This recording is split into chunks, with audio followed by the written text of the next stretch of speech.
30 நிமிடமே தோன்றும் திடீர் தீவு பற்றி தெரிஞ்சுக்கலாம் வாங்க.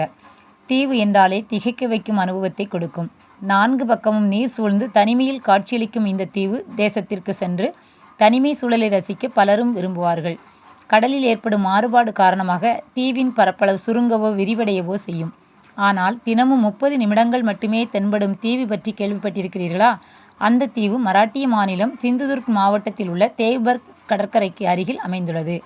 அதன் பெயர் சீகல் தீவு. கடல் அலையின் ஆக்ரோஷம் குறையும் போது அழகிய மணல் திட்டு தோன்றி இந்த தீவு வெளிப்படும். இங்கு சீகல் எனும் கடற்பறவை உலவுவதால் இந்த தீவுக்கு இந்த பெயரை வைத்துவிட்டனர். மறைக்கப்பட்ட சொர்க்கம், மர்மத்தால் சூழப்பட்ட ரத்தினம் என சுற்றுலா பயணிகளால் அழைக்கப்படும் இந்த தீவு வசீகரிக்கும் காலநிலையை கொண்டது.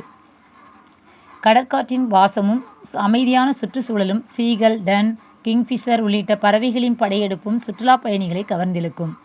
தேவ்பர்க் கடற்கரையில் இருந்து படகு சவாரி மூலம் சீகல் தீவுக்கு செல்லலாம். அதற்கு ரூபாய் 500 முதல் 800 வரை கட்டணம் வசூலிக்கிறார்கள். அங்கு சென்று கடல் அழகை ரசித்தபடி மீன் பிடித்தும் சுற்றுலா பயணிகள் மகிழ்கிறார்கள். அக்டோபர் முதல் மார்ச் வரையிலான காலகட்டம் அங்கு செல்ல சிறந்ததாகும். இந்த தகவல் உங்களுக்கு பிடிச்சிருந்தால் லைக் பண்ணுங்கள், ஷேர் பண்ணுங்கள், சப்ஸ்கிரைப் பண்ண மறந்துடாதீங்க. நன்றி.